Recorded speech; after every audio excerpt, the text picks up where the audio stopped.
A very good morning dear students, welcome back to BBVN online classes. Today in this class we will continue our fifth chapter from exercise 5.2, right? In the previous classes we discussed about some basic types of arithmetic progression, that is AP, how we find the nth term, general term, just like that, right? 5.2 के हमने question number 6 तक किए थे, ठीक है, second third fourth और fifth तक किए थे शायद, I think so. Question number 5 तक हमने किए थे जिसमें 2 पार्ट थे, लास्ट का हमने करवाया था। आगे कंटिन्यू करते हैं क्वेश्चन नंबर 6 से। क्या कह रहा है? चेक वेदर, आप चेक कीजिए, -150 is a term of the AP। Question number 6 है बेटा, उसमें कह रहे हैं check whether -150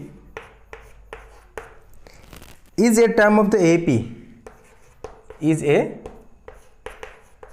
term of the AP। और AP क्या दी है बेटा आपको? AP दी है आपको 11, 8, 5, 2, ये AP दी है आपको। That is the question, right? क्या कहते हैं कि ये आपके पास AP है, इस AP में ये -150 टर्म जो है ये है कि नहीं है, ये आपको बताना है। तो हाउ वी चेक, कैसे चेक करेंगे? हम ये मान लेंगे बेटा कि जो ये -150 है ये इस AP की लास्ट टर्म है। हमने ये माना है कि -150 जो है इस AP की लास्ट टर्म है। अगर ये लास्ट टर्म है दैट इज व्हाट? AN, क्योंकि किसी भी AP की जो लास्ट टर्म होती है वो क्या होती है? nth term, last term, that is AN। किससे रिप्रेजेंट करते हैं लास्ट टर्म को? AN से। It means let us we consider, let -150 be the last term of the AP। हमने क्या मान लिया कि -150 इस AP की लास्ट टर्म है। So it becomes AN because the last term of an AP should represent by what? AN, ठीक है। In the given AP we have to what? A is 11, that is the first term. Common difference देखिए, AP descending order में है, decreasing order में है, it means D is what? Negative, and that is what? A2 minus A1, A2 8, A1 11, 8 minus 11 minus 3, ठीक है। now we find the value of n, कि n क्या होगा इसमें? n means how many terms are there? if the value of n is a perfect number, that is a natural number, we can say positive because n is a number and number never be negative, right? n क्या है? Terms की संख्या है, और कभी भी terms की संख्या या किसी की भी संख्या नेगेटिव नहीं होती है, ना डेसिमल में होती है। It is a perfect number, so we have to find the value of n। If it is n is perfect then we can say that -150 is the term of an AP, otherwise not. तो क्या लिखेंगे? We know that what? AN equals to A plus n minus 1 into D। What is AN? -150, that equals to A 11 plus n minus 1 into D, that is -3। मैं क्या करूँगा? इस 11 को इधर भेजूँगा, -150 minus 11 equals to what? n minus 1 into -3। दोनों minus के add होंगे डिजिट, कितना आएगा? -161। देखिए ना आप, 150 minus 11 -161 equals to n minus 1। बेटा ये -3 इस कंप्लीट टर्म के मल्टीप्लाई में है, राइट हैंड साइड में है, लेफ्ट हैंड साइड में भेजूंगा तो कहाँ आ जाएगा? डिवाइड में, माइनस से minus cancel. 161/3 equals to n minus 1। 161 में डिवाइड करेंगे 3 का, 3 से अगर मैं डिवाइड करता हूँ 3 5 जा 15, 1 कैरी बचेगा, रिमाइंडर में 11 हो जाएगा, 3 3 जा 9, 2 0, 3 6 जा 3 6 जा, just like that. Then 53.67 something, that equals to n minus 1, then what is the value of n? 54.67, and that denotes a perfect number, and we have to want the value of n is a perfect number. It means -150 is a term of AP। आपसे पूछा था, हमने इसको last term माना, हमने check किया कि इस AP में टोटल टर्म्स कितनी है। अगर n परफेक्ट आता तो -150 इस AP में होता, अदरवाइज नहीं है। n is not a perfect number, that's Y -150 not is a part of this AP। -150 इस AP का पार्ट नहीं है। ठीक है, जब भी आपके पास which term, in which term, how many terms, find the terms, it means you have to find the value of n and n is a number, that's why it's never be negative, never be in the decimal forward, it is always a perfect number, right. बढ़ते हैं next की question की तरफ। Question number 7। बेटा 7 question है, find the 31st term of an AP. किसी AP की आप 31st टर्म निकालिए, यानी कि A31 निकालना है आपको, हुज 11th टर्म इज 38। उस एपी की 11th टर्म आपको 38 दी है और कह रहा है आपसे 11th टर्म 38 है, 16th टर्म 73 है।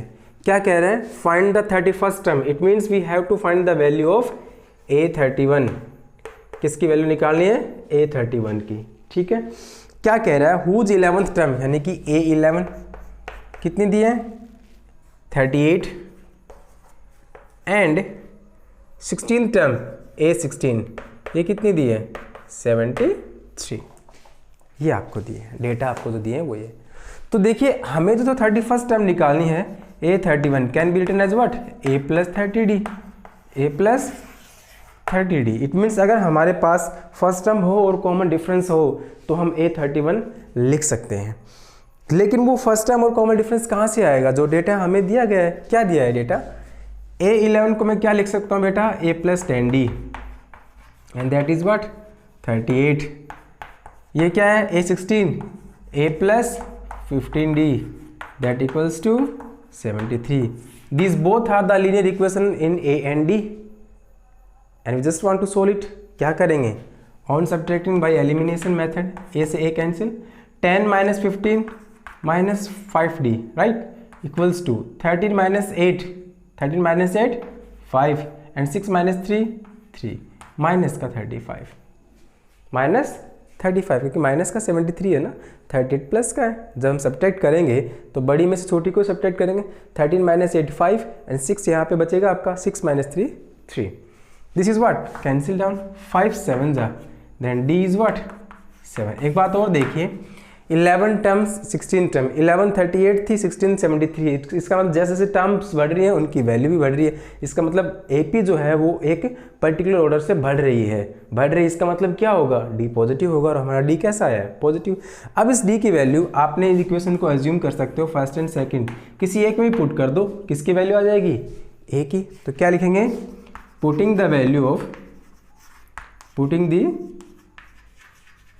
Of D in first.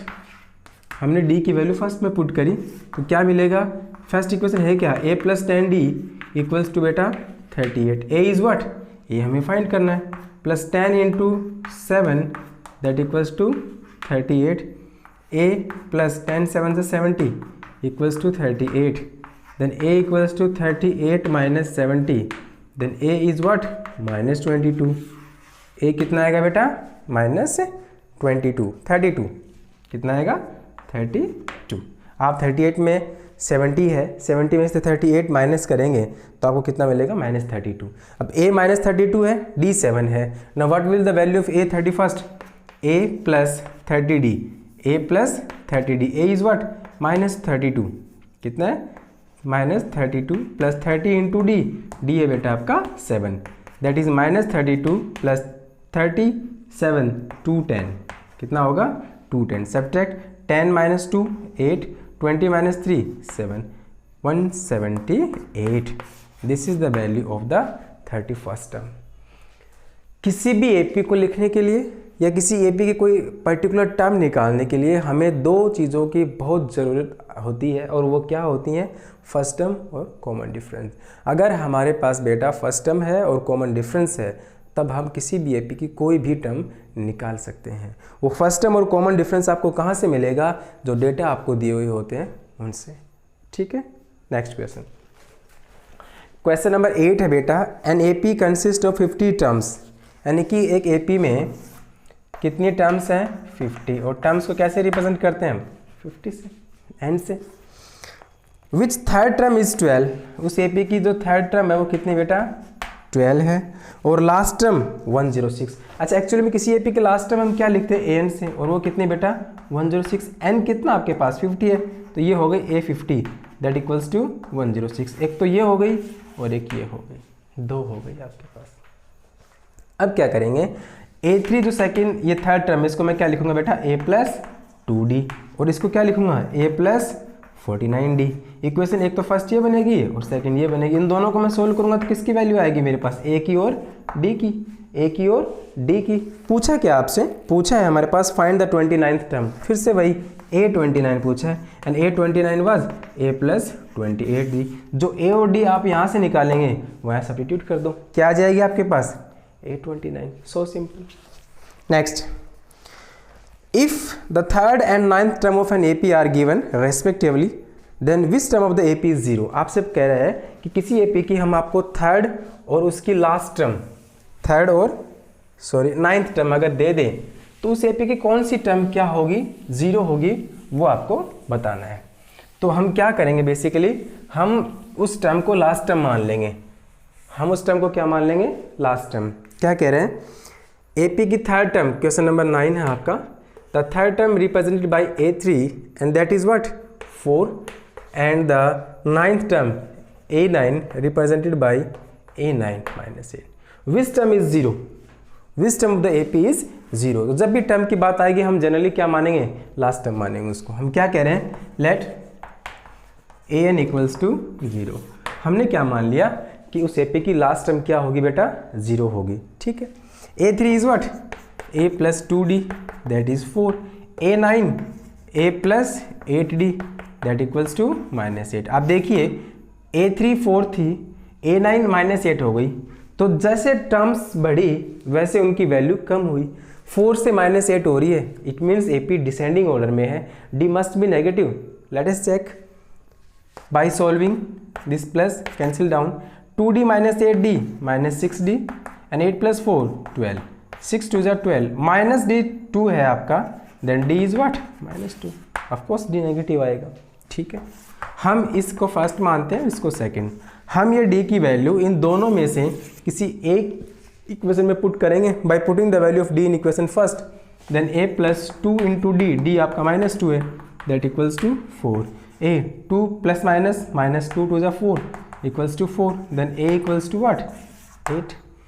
A 8 है, D माइनस 2 है, ठीक है। Now an can be written as A plus n minus 1 into D that equals to 0। What is A?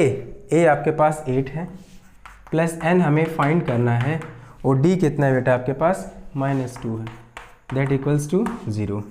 8 minus 2 से मल्टीप्लाई करेंगे, minus 2n minus minus plus 2 that equals to 0। 8 plus 2 10, तो ये हो गया 10 minus 2n equals to 0। इस minus 2n को उधर भेज दो तो ये प्लस का 2n हो जाएगा, 2 से 5 है, n equals to 5, n equals to 5। It means n अगर मैं यहाँ रखूँ तो क्या बन जाएगा, A5 इक्वल्स टू 0। इस AP की फिफ्थ टर्म क्या होगी बेटा, 0 होगी। इस AP की फिफ्थ टर्म क्या होगी, 0 होगी। हम क्या करेंगे, चेक कर सकते हैं। A5 का होगा A प्लस 4D, तो A कितना आपके पास 4 है, प्लस 4 इंटू D कितना आपका माइनस 2 है। अच्छा A तो आपके पास 8 है ना, A आपके पास 8 है बेटा, ठीक है। 8 प्लस माइनस माइनस 4 2 8। हम आंसर भी वेरीफाई कर सकते हैं अगर हमें कुछ पता है तो। अगर AP हमने ढंग से सीखी है तो हम आंसर भी हमारा चेक कर सकते हैं। क्लियर? ये था आपका कुछ बेसिक फॉर्मेट पे nth टर्म के डिपेंडिंग जितने भी क्वेश्चंस थे वो ये हैं। In the next video we will continue our 5.2 exercise from question number 10। Thank you, have a nice day.